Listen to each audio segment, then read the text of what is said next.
चलिए, एक दो चीज़ें अभी मेल डिसऑर्डर की भी बची हुई थी, मेल से रिलेटेड प्रॉब्लम, उस पर भी डिस्कस करते हैं। सबसे पहले नाइट फॉल की बात करते हैं।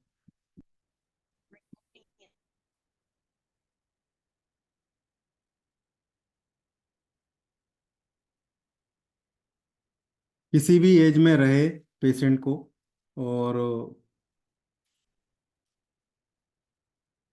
ज़्यादातर प्यूबर्टी के एज में 15, 13, 14, 15 से लेके और 20, 21 ईयर तक ये प्रॉब्लम देखने को मिलती है। होम्योपैथी में हालांकि बहुत सारे सिम्टम की जरूरत पड़ती है, हमें वो जरूरत नहीं है। ये फ्रीडम है, ये बेनिफिट है इलेक्ट्रो होम्योपैथी का। वहाँ रिक्वायरमेंट पड़ती है, पेशेंट से पूछना पड़ता है उसको नाइटफॉल विद ड्रीम्स होता है या विदाउट ड्रीम्स होता है, मॉर्निंग में है या नाइट में है, नाइट के फर्स्ट हाफ में है या सेकंड हाफ में है, यूरिनेशन जैसा लगता है क्या। ये इतनी सारी चीज़ें हमें डिस्कस नहीं करनी है। हमें पता है ये एक मेंटल प्रॉब्लम है, मानसिक समस्या है, फिजिकल कम रहती है। एक बात। दूसरी बात, एक इन्वायरमेंट चेंज कराना होता है पेशेंट का। पेशेंट से बात करिए, उसको ऐसे लिटरेचर से दूर रखिए जो उसको सेक्सुअल एक्साइटमेंट की तरफ लेके जाता हो। ऐसे जो सोशल मीडिया इन सब चीज़ों से दूर रखना होता है, उसको इंगेज रखना होता है। हालांकि कम पेशेंट आते हैं इसके, बच्चे पहले छिपाते हैं चीज़ों को। जब बहुत ज़्यादा परेशान हो जाते हैं, क्योंकि फिर सेमाइनल फ्लूइड जो है वो निकलने लगता है, प्रोस्टेटिक फ्लूइड निकलने लगता है, बहुत ज़्यादा नेटफॉल होता है, तो फिर बच्चों को कमर में दर्द रहने लगता है, बैक पेन होने लगता है, कंसंट्रेशन खराब हो जाती है, बाल गिरने लगते हैं, एक्ने वगैरह, हार्मोनल इम्बैलेंस हो जाता है, पेशेंट को नींद आने लगती है, डरने लगता है, घबराने लगता है। इसके कारण में सबसे बड़ा कारण जो है वो मास्टरबेशन है, हस्तमैथुन जिसको हम बोलते हैं। हालांकि मॉडर्न मेडिकल साइंस के लोग उसे अच्छा मानते हैं, लेकिन ये अच्छा बिल्कुल नहीं है। जो अच्छे यूरोलॉजिस्ट हैं, इवन मॉडर्न मेडिकल साइंस में जो एमबीबीएस एमडी हैं, डीएम है, वो सब लोग समझते हैं कि ये खराब चीज़ है और इससे बहुत सारी चीज़ें गड़बड़ होती हैं, और फिर आगे फर्दर बहुत सारे कॉम्प्लिकेशन पेशेंट में देखने को मिलते हैं, खासकर इरेक्टाइल डिसफंक्शन और प्रीमेच्योर इजैकुलेशन।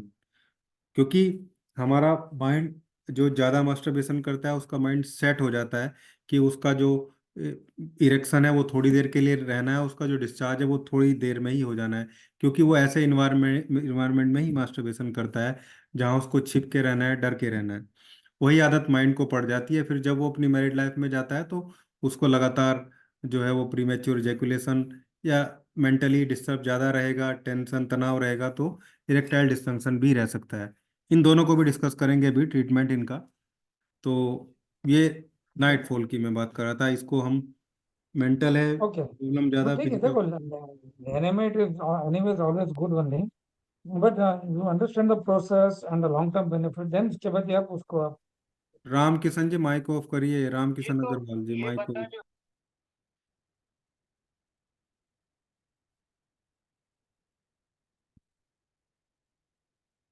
तो S1 L1 A3 मतलब L2 बहुत अच्छी रेमेडी है, इसमें एक टॉनिक की तरह काम करती है ये। WBC RBC lympho lymph blood, मतलब ब्लड और लिम्फ दोनों को मैनेज करती है, एक टॉनिक की तरह काम करती है। और टॉनिक की रिक्वायरमेंट होती है, लेकिन फेब्रिफिकोवन का देना बहुत ज़रूरी है। तो आप इसमें समझिए, S1 L1 A3 F1 और WE के साथ में वैन 1 आपको देना पड़ेगा। इसको आप पेशेंट को दीजिए, और पेशेंट को आप स्टार्ट करिए D5 से। इससे थोड़ी उसमें ताकत भी आएगी। साथ में हेड कॉम्प्रेस देना है, क्योंकि ये एक ऐसा प्रोसेस है, इसको ठीक करने के लिए आपको पेशेंट की काउंसलिंग बहुत ज़रूरी है। तो उसके काउंसलिंग बहुत बड़ा पार्ट है, उसको समझाइए, उसको बताइए कि आपको क्या करना है। दूसरा, डाइटरी चेंजेस भी करने हैं उसको। ऐसी चीज़ें खाने से बचना है जो कहीं ना कहीं एक तरीके से, जैसे मिर्च मसाला हो गया बहुत ज़्यादा, इन सब चीज़ों को कम से कम यूज़ करें। और इनसे भी ज़्यादा ज़रूरी है कि उसको सोने के मतलब जो स्लीप के लिए जाता है वो, और जो उसका लास्ट मील था, जो खाना उसने खाया या दूध पिया, जो भी, उसके बीच में 3 आवर्स का गैप होना चाहिए। इवन मैं बोलूँगा कि ऐसे पेशेंट को आप बोलिए कि 8 PM से पहले, रात को 8 बजे से पहले उसका खाना पीना, दूध जो भी है वो सब हो जाना चाहिए। तब वो 10:30 11 बजे के बाद सोने के लिए जाए। इससे चांसेस बहुत कम हो जाएंगे।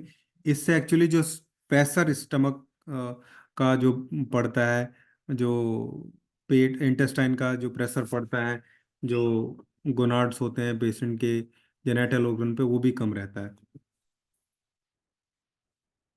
दूसरा, सही टाइम पे सोना जरूरी है। ये सब चीज़ें ध्यान रखेंगे तो इस चीज़ से जो है बचा जा सकता है। और ये बहुत अच्छा रिजल्ट आपको निकाल के इसमें देगा। इसको ऐसे ही आपको यूज़ करना है जैसे मैंने बताया। हेड कॉम्प्रेस बहुत ज़रूरी है पेशेंट के लिए। बाकी अगर उसको दूसरे कॉम्प्लिकेशन है बहुत ज़्यादा नेट पाल होने से, तो आप दूसरी चीज़ें भी यूज़ कर सकते हैं अकॉर्डिंग टू सिचुएशन। वो बोलता है उसको भूख नहीं लग रही है तो लीवर ड्रॉप दे देंगे उसको D5 में। आरई देने से बचना चाहिए आपको। आरई ऑलरेडी एक्साइटमेंट क्रिएट करता है। हालांकि यहाँ इस प्रोटोकॉल में भी F1 S1 और WE अच्छे स्टिमुलेटर हैं, लेकिन हम D5 में दे रहे हैं तो इससे जो है बैलेंस रहेंगी चीज़ें। ज़्यादा उसको कॉम्प्लिकेशन ना होगे, उसको न्यूट्रिशन जो सप्लाई है वो बढ़ेगी। S1 L1 A3 को जब आप पढ़ेंगे, अगर जिन्होंने पढ़ा है बेसिक, वो समझ जाएंगे कि ये कितनी बड़ी चीज़ है। ये एक व्हीकल है जो सब चीज़ों को अपने ऊपर बिठा के और इंटरस्टिशियल स्पेस में लेके चला जाता है, जहाँ से जो सेल्स हैं वो सब कुछ एक्सेप्ट करती हैं, सब कुछ लेती हैं, सब कुछ देती भी वहीं पे है। S2 उसको वापस लाने का काम करता है। इसलिए फैटी लिवर है, कोलेस्ट्रॉल बढ़ा हुआ है, मोटापा है, सब चीज में आपको S2 देना ही होगा, देना ही चाहिए। वेनस सर्कुलेशन के थ्रू खराब चीजें सब बाहर निकाल देता है S2 स्क्रोफलोसर 2। चलिए।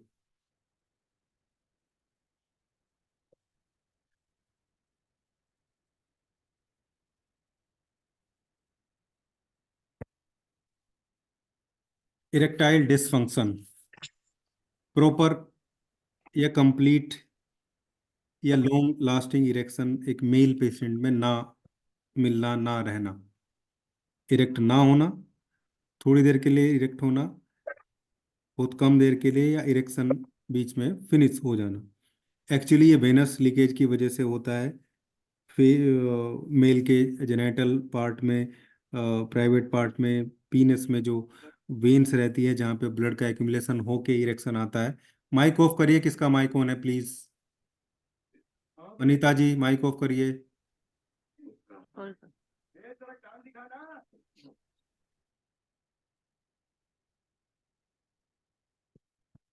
तो वेनस लीकेज देखने को मिलता है। इसके बहुत सारे कारण हो सकते हैं। इसके कारण बहुत ज़्यादा टाइट अंडरवियर का पहनना भी हो सकता है। ये सब जो फिजिकल जो कारण है, मैकेनिकल जो कारण है वो मैं बता रहा हूँ। बहुत ज़्यादा मास्टरबेशन भी इसका बहुत बड़ा कारण होता है वेनस लीकेज का। इसके अलावा इंटरनल बहुत सारे कारण रह सकते हैं। एक्चुअली हमें चीज़ों को समझना है कि जो वेजो डायलेटर चीज़ें हैं जो ब्लड वेसल को डायलेट करती हैं, उनका कंजप्शन अगर कम किया जा रहा है तो प्रॉब्लम देखने को मिल सकती है। मतलब स्टिमुलेंट चीजें तो हैं, लेकिन कितनी हेल्दी चीजें हम खा रहे हैं वो डिपेंड करता है। और डाइजेशन कितना प्रॉपर है वो डिपेंड करता है। ब्लड फ्लो, ब्लड सर्कुलेशन, ये सब चीजें मैटर करती हैं इरेक्टाइल डिस्फंक्शन में। अब क्योंकि ये वेनस लीकेज है, वेन्स में उतना एक्यूमुलेशन नहीं हो पा रहा है, ब्लड एक्यूमुलेट होने के बाद लीक हो जाता है। वो कोई मेंटल प्रॉब्लम हो सकती है, कई बार परफॉर्मेंस एंजाइटी रह सकती है एक पेशेंट को, या कोई डिप्रेशन टेंशन की प्रॉब्लम रह सकती है, या एक हार्ट पेशेंट है उसको प्रॉब्लम रह सकती है, उसको एंजाइटी जैसी या ट्रैकीकार्डिया जैसी चीज होने से भी प्रॉब्लम क्रिएट हो सकती है। ये सब फैक्टर हैं जो इसमें डिपेंड करते हैं, इसमें आते हैं, मतलब जिसकी वजह से ये चीज देखने को मिल सकती है। इसमें मैं दो चीजें आपको बता रहा हूँ अभी, इंटरनल प्रोटोकॉल भी और एक्सटर्नल एप्लीकेशन भी बहुत फायदा करती है, वो सब आप देखेंगे अभी।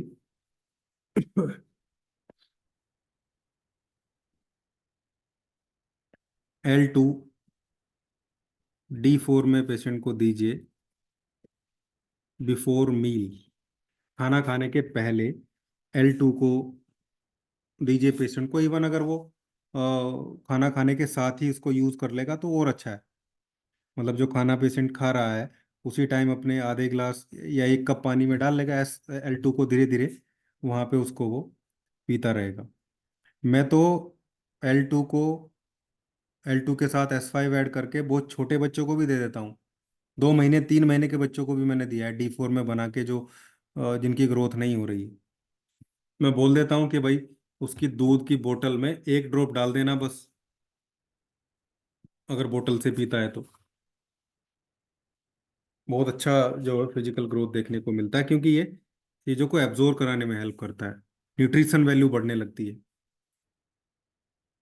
तो ये खाना खाने के पहले हम पेशेंट को देंगे, खाना खाने के साथ में देंगे या पहले देंगे, वो सब अच्छे तरीके से काम करेगा।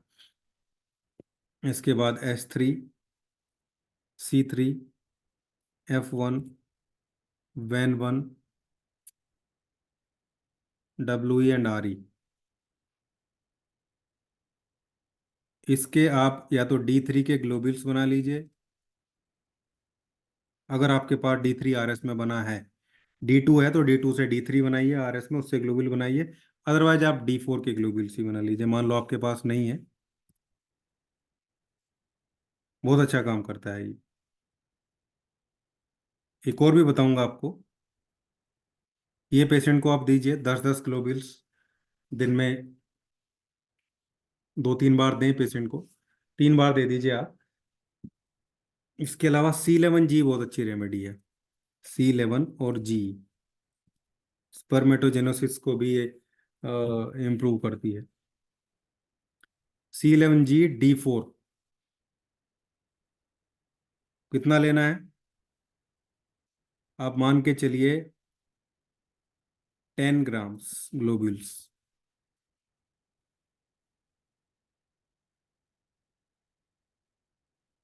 यानी कि 1 ड्राम की जो बोतल आती है ना, 1 ड्राम, वो पूरी की पूरी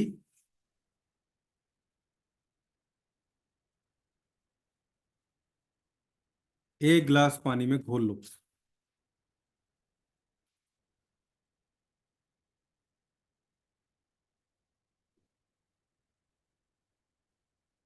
और पूरे दिन वो पानी पीना है, वही गिलास। समझ रहे हैं ना? 1 ड्राम C11G का 1 गिलास पानी में मेल्ट कर लिया, घोल लिया, मिक्स कर लिया, और उसको पूरा दिन पीना है। और फ्रिक्वेंसी क्या रहेगी? Fortnightly,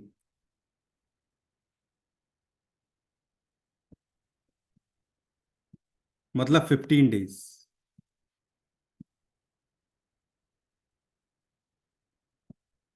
once in 15 days. कभी सोचो 15 दिन लगातार लेना है। फोर्टनाइटली मतलब 15 दिन में 1 बार ऐसा करना है पेशेंट को। ये मेडिसिन आप बना के दोगे। इरेक्टाइल डिसफंक्शन में भी ये आप यूज करोगे, और प्री मैच्योर इजैकुलेशन में भी आप इसको यूज कर सकते हैं, उसमें भी काम करेगा। प्री मैच्योर इजैकुलेशन, जिसको हिंदी में शीघ्र पतन हम बोलते हैं, उसमें भी ये काम करेगा C11G।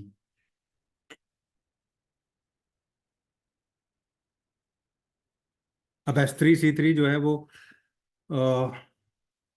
सेंसरी नर्व्स की रेमेडी हैं दोनों। सेंसेशन को भी बढ़ाएंगी, माइंड से कोऑर्डिनेशन को इम्प्रूव करेंगी, जेनेटल ऑर्गन्स का, एक रिप्रोडक्टिव ऑर्गन्स का। F1 है, WE है, नर्वस सिस्टम की रेमेडी है। वैन 1 भी जेनेटल ऑर्गन्स की, मेल फीमेल दोनों पे काम करती है। RE बहुत अच्छा स्टिमुलेटर है।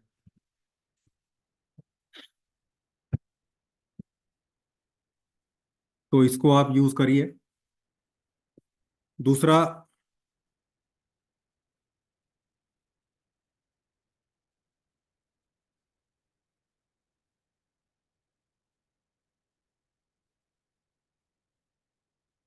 F2C3S5WE,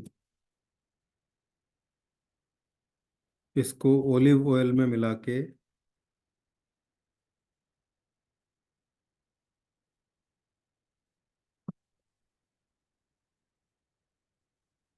आप जो है पेशेंट को मसाज के लिए दे सकते हैं।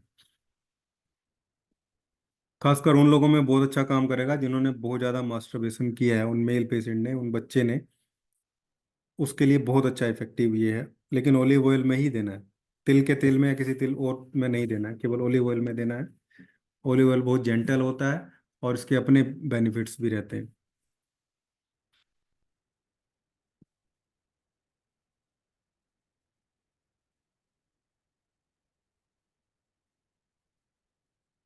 प्रीमेच्योर इजैकुलेशन,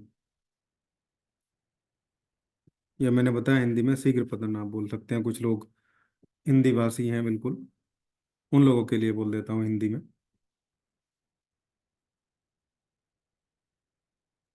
ये मैक्सिमम उन लोगों को रहता है जिन जो अभी मैंने बताया, जिन्होंने बहुत ज़्यादा मास्टरबेशन किया है और उनका माइंड और जेनेटल ऑर्गन का, या माइंड और जो एक्साइटमेंट है उसका कोऑर्डिनेशन खराब हो गया, सेट हो गया वो एक जगह। मतलब एक एक सिग्नल जो बहुत जल्दी माइंड में जो है हाइट ऑफ जो एक्साइटमेंट है उसके पहुंच जाते हैं। दूसरा, लगातार मास्टरबेट करने से जो सेंसेशन है वो बहुत खराब हो जाता है मेल के प्राइवेट पार्ट का, जिसकी वजह से वो सारी प्रॉब्लम देखने को मिलती है। आप लोग समझ रहे होंगे, बाकी बहुत ज़्यादा ओपनली थोड़ा सा नहीं बोलना चाहिए, फीमेल मेंबर्स भी हैं, लेकिन लगातार मास्टरबेट करने से एक मेल पेशेंट का जो पार्ट है उसकी में एक रिजिडिटी टाइप जैसी चीज आ जाती है। मतलब बहुत ज़्यादा बहुत ज़्यादा सेंसिटिव वो हो जाता है टेम्परेचर के और दूसरे एटमॉस्फेयर जो है उसके प्रति, उसके साथ, जिससे ये सब प्रॉब्लम देखने को मिलती है। मेंटल कोऑर्डिनेशन ही मेनली खराब रहता है। अब इसमें हमें सेंसेशन जो ज़्यादा होगी उसको कम करना है, यानी कि मेडिसिन हमें ज़्यादा निगेटिव में पेशेंट को देनी होगी, ज़्यादा डाइल्यूटेड रेमेडी उसको पेशेंट को देनी होगी। तो जो C11G है ये तो करना ही है। C11G ये तो एक तरीके का टॉनिक है, D4 जो भी मैंने आपको बताया, सेम वही। ठीक है, इसलिए बहुत ज़्यादा नहीं लिख दे रहा हूँ, मैंने लिखा हुआ है ऑलरेडी ऊपर।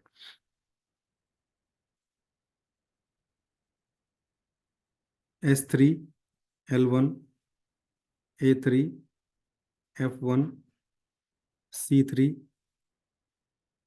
और WE, वैन 1 भी आएगा ना, वैन 1। इसको आप 1000 में यूज़ करिए पेशेंट के लिए पहले, फिर 200 में यूज़ करिए, फिर 30 में यूज़ करिए। 1000 लगातार 10 दिन तक दीजिए आप पेशेंट को, दिन में एक बार। और फिर 200 दीजिए, 2000 नहीं, 200। फिर 200 दीजिए सुबह शाम, अगले 10-15 दिन के लिए। फिर 30 दीजिए दिन में 2 बार, अगले 10-15 दिन के लिए। ऐसे सेंसेशन कम होगी, सेंसरी नर्व की जो है कोऑर्डिनेशन भी, क्योंकि F1W है, वो इम्प्रूव होगा। साथ में जो मसाज ऑयल मैंने ऊपर बताया वो आपको यूज़ करना है।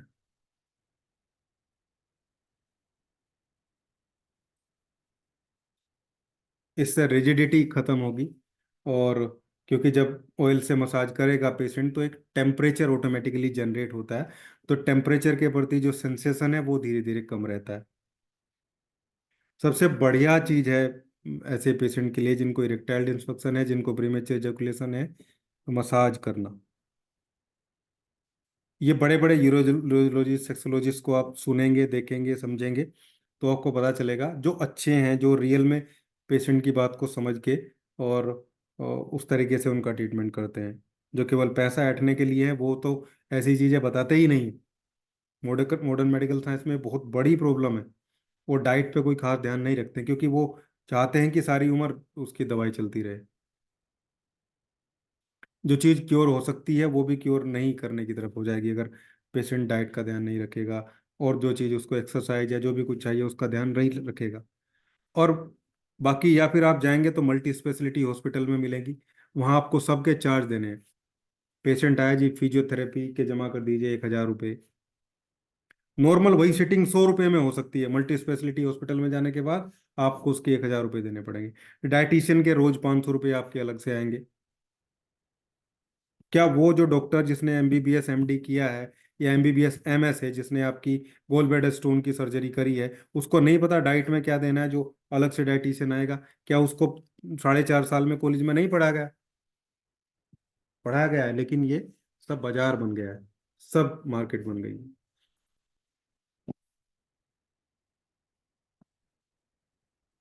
चलिए खैर, डाइटिक न्यूट्रिशन का सब्जेक्ट सबके पास होता है। इस तरीके से आप इन तीनों डिजीज को बहुत अच्छे से ठीक कर लेंगे। इसके बाद ओलिगोस्पर्मिया है, उसको भी आप लगभग लगभग इरेक्टाइल डिसफंक्शन की जो रेमेडी है, या C11G जो है, इससे ठीक कर सकते हैं। L2 बहुत अच्छी है स्पर्मेटोजेनेसिस को बढ़ाने के लिए, स्पर्म काउंट्स को बनाने के लिए। 1 मिनट होल्ड करेंगे जरा, कोई मैसेज कर रहा है बार बार।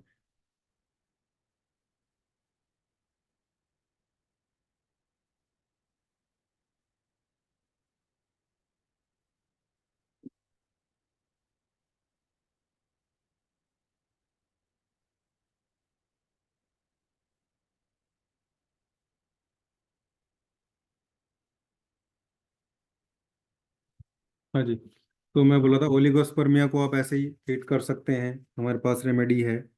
ओलिगोस्पर्मिया मतलब लो स्पर्म काउंट, मैं कर देता हूँ उसको भी, जितना हो जाए उतना अच्छा है। Oligospermia, OLIGO, oligospermia.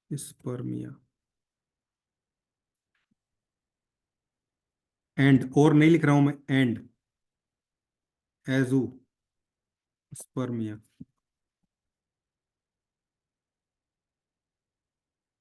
इन दोनों को आप समझिए। ओलिगोस्पर्मिया का मतलब आप समझ रहे हैं कि स्पर्म काउंट जो है वो लो है, यानी कि एडक्वेट क्वांटिटी में आपको, जो पेशेंट है जो आपके पास आया है उसमें स्पर्म नहीं है, स्पर्म की जो क्वांटिटी है और क्वालिटी भी, वो अप टू द मार्क नहीं है, कम है। दूसरा, जो एजोस्पर्मिया है, एजोस्पर्मिया का मतलब है कि भाई जो पेशेंट है उसमें स्पर्म जो काउंट है वो नील है, जीरो है। तो पहले ओलिगोस्पर्मिया को कर देख लेते हैं ट्रीटमेंट। ओलिगोस्पर्मिया मतलब स्पर्म काउंट कम है, नील नहीं है, जीरो नहीं है। S1, A1, F1, L1, RE,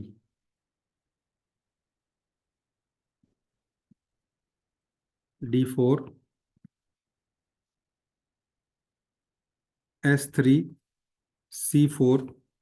C4 bone marrow पे काम करता है, बोन मैरो के थ्रू भी बहुत अच्छा स्टिमुलेशन मिलता है। वैन 1,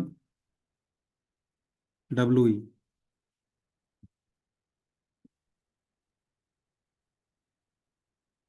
D4। साथ में स्पाइन कॉम्प्रेस, ये ऑलरेडी फॉर्मूला आपको मैं बताया ही है। स्पाइन कॉम्प्रेस केवल पेन के लिए नहीं है, स्पाइन कॉम्प्रेस प्लेटलेट भी बढ़ाता है, स्पर्म क्वालिटी भी बढ़ाता है, पेशेंट को यूरिन अच्छे से नहीं आता है उसको भी इम्प्रूव करता है। स्पाइन के पूरे, आप जानते हैं स्पाइनल नर्व्स सबको स्टिमुलेट कर देता है वो, डाइजेशन तक को इम्प्रूव कर देता है। स्पाइन कॉम्प्रेस बहुत अच्छी रेमेडी है, वही प्रोटोकॉल जो मैंने आप लोगों को बताया। एजोस्पर्मिया मतलब नील स्पर्म काउंट अगर है, इसमें L2, D4 before meal patient को लगातार देना है, और एक C11G, D4 का ग्लास ग्लास डोज जो भी मैंने आपको बताया ऊपर, इरेक्टाइल डिसफंक्शन में। ये पेशेंट को 15 दिन में एक बार देना है।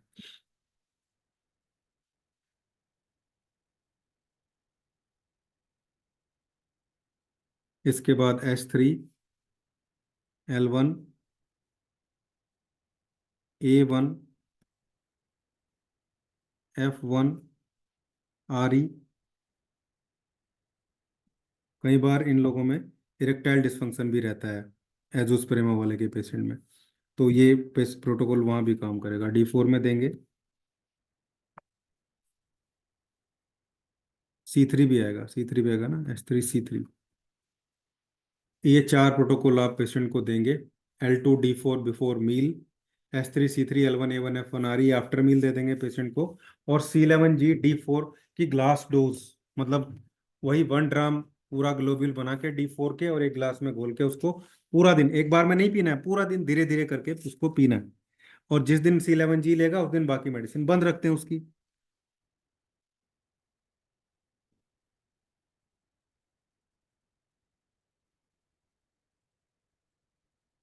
यानी कि L2 C11G ये सभी पेशेंट पे चला गया। आप चाहें तो अगर ग्लास डोज नहीं दे पा रहे हैं तो L2 C11G को भी डेली कर दें आप। बल्कि यही अच्छा कर, इसको मैं ज़्यादा कर देता हूँ, इसको मैं थोड़ा ठीक कर देता हूँ। L2 C11G, या D4 दे दीजिए आप बिफोर मील, ये ज़्यादा अच्छा है। इसको लगातार बिफोर मील चला दीजिए और ये आफ्टर मील चला दीजिए दूसरे वाले। हालांकि बिफोर आफ्टर मील का कोई ऐसा रोल नहीं है, लेकिन क्योंकि डिफरेंस भी हो जाएगा, मेडिसिन को काम करने का अपना टाइम भी मिल जाता है।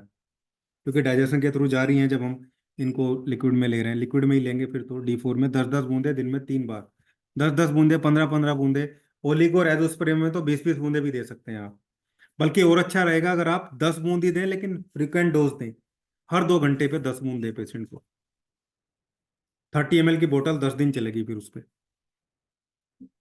20 दिन के बाद या एक महीने बाद आप टेस्ट कराएंगे तो इम्प्रूवमेंट आपको उसमें देखने को मिलेगा, अच्छा इम्प्रूवमेंट देखने को मिलेगा। इनफर्टिलिटी के केस में भी आप इसमें पेशेंट को मेल पेशेंट के लिए चला सकते हैं, फीमेल के लिए मैंने ऑलरेडी आपको बता दिया पहले ही। तो जो फीमेल डिजीज और मेल डिजीज दोनों मिला के आपकी इनफर्टिलिटी भी कंप्लीट हो जाती है। उसमें मैंने बताया था AMH लो है तो क्या करना है, फोलिकुलर सिस्ट है तो क्या देना है, PCOD में क्या देना है, ल्यूटियम सिस्ट है तो क्या देना है। यही तो सारे कारण होते हैं इनफर्टिलिटी के। लिकोरिया लगातार बना है तो क्या देना है, लिकोरिया रहेगा तो एसिडिक प्रॉब्लम रहेगी, वेजाइनल ट्रैक पूरा एसिडिक रहेगा, जिसकी वजह से भी इनफर्टिलिटी कोज कर सकती है। एंडोमेट्रियोसिस में क्या रहेगा, ये सब है। ये सब मिला के आपका वो भी वहाँ चीज़ें आपकी, मतलब आप आराम से इसको ट्रीट कर सकते हैं पेशेंट को। क्योंकि मेल फीमेल दोनों की रिक्वायरमेंट हमें रहती है इनफर्टिलिटी के केस को डिजोल्व करने के लिए, इनफर्टिलिटी के केस को सोल्व करने के लिए। एमनोरिया है तो क्या देंगे, या मेनोरेजिया है तो क्या देंगे। हाँ, मिसकैरेज का मैं बता देता हूँ। अगर किसी लेडी को बार बार मिसकैरेज होता है तो आप उसको C1 1000 जरूर दे देंगे। जो भी ट्रीटमेंट आप दे रहे हैं C1 1000 उसको वीकली देते रहिए प्रेगनेंसी होने के बाद।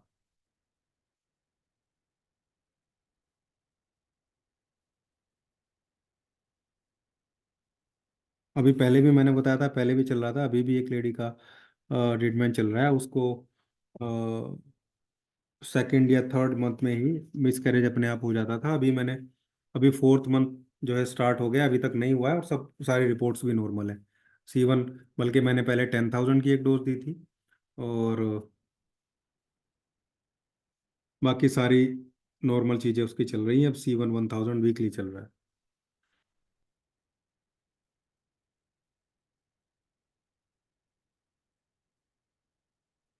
बस इतना ही रखते हैं, काफ़ी डिजीज। डायबिटीज़ फर्स्ट पार्ट में डायबिटीज़ थी, सेकंड पार्ट में ये मेल डिजीज़ रख दी मैंने। अब किसी को कुछ पूछना है तो बताइए, 5 मिनट है हमारे पास में। नमस्ते सर। जी मैम, नमस्कार। सर एक बच्चे को बेबी टॉनिक दे रही हूँ मैं काफी टाइम से, तो सर कितने टाइम इसको दे देना चाहिए रेगुलर? इम्प्रूवमेंट हो रहा है ना। जी सर, उसकी डाइट में भी चेंजेस आए हैं और हेल्थ में भी ओवरऑल इम्यूनिटी भी बढ़ी है। 3 महीने दे सकते हैं। एंड सर बट उसको ग्रोइंग पेन है सर, तो उसके लिए ग्रोइंग पेन के लिए ऑयल जो आपने कोई सर एक बार कुछ बताया था वो मुझे मिल नहीं रहा, प्लीज आप वो रिपीट बता दीजिए। बच्चे को ग्रोइंग पेन है? जी सर। कहीं हर्निया तो नहीं है? नहीं नहीं सर, सिर्फ पैरों में उसको दर्द होता है, बाकी कुछ नहीं है, वो देख लिया सर, उसका चेक कर लिया था पूरा, कहीं कुछ नहीं है। अच्छा। लोअर सिर्फ उसका सर घुटने से नीचे जो पैर है उसमें रात को दर्द होता है। न्यूरैल्जिक पेन है उसको। Okay sir. हाँ, उसको एक विटामिन B12 के सप्लीमेंट देखिए, आप बच्चों के लिए कुछ आते हैं ना, वो चलवा दीजिए उसका। जी सर, और सर डी 3 भी दिला दूँ उसको सर? अपना पेन ऑयल अप्लाई कराइए, जो नॉर्मल पेन ऑयल है अपना। ठीक है सर। एंड सर एक पेशेंट है, उसको किडनी स्टोन रिकरेंट हो रहे हैं बार बार, एक बार लेफ्ट में बना, आपके फॉर्मूला से निकल गया, फिर राइट में बना, फिर निकल गया, लेकिन S5, रिकरेंट हो रहे हैं सर। S5 का 10,000 दीजिए उसको, 1 महीने में 2 बार। Okay sir. Okay sir. Thank you sir. तो सर उसका अब तो जो 1 लीटर वाटर वाला फॉर्मूला है वो बंद करा दूं ना सर?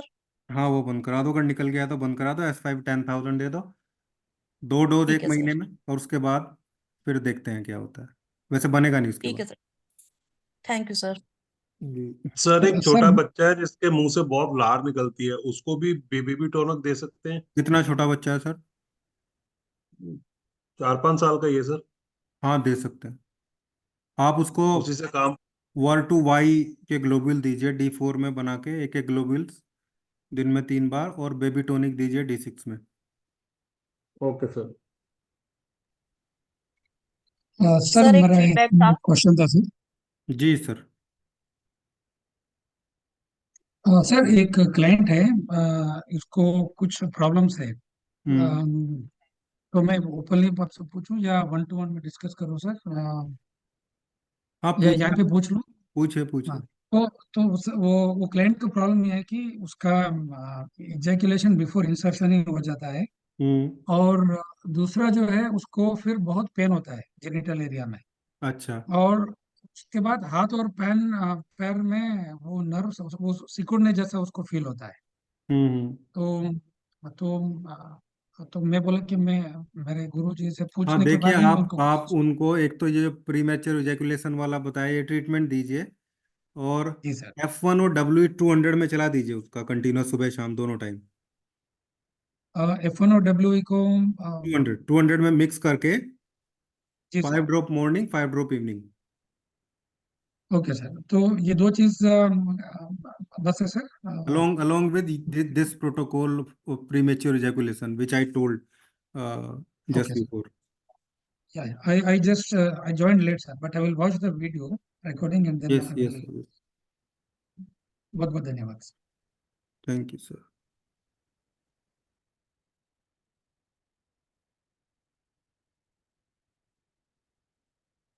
चलिए, फिर इतना ही रखते हैं। कल मैं कुछ रिकॉर्डेड लेक्चर भेजूंगा आप लोगों को ग्रुप में, और कोशिश करूंगा कल कुछ रिकॉर्डेड भेज दूं दिन में, और कुछ जो है ऐसे ही मैं शाम को लाइव लेके एक दो चीज़ें लाइव में बता दूं। 24 तक जितनी चीज़ें हो सकती है उतना, उसके बाद भी आपको, क्योंकि एक आध दिन तो आपके लिए मिल ही जाएगा आराम से, लाइव के लिए भी। और अदरवाइज रिकॉर्डेड लेक्चर तो आपको मिलते ही रहेंगे। और हाँ, निमिका मैम कुछ फीडबैक बताने वाली थी,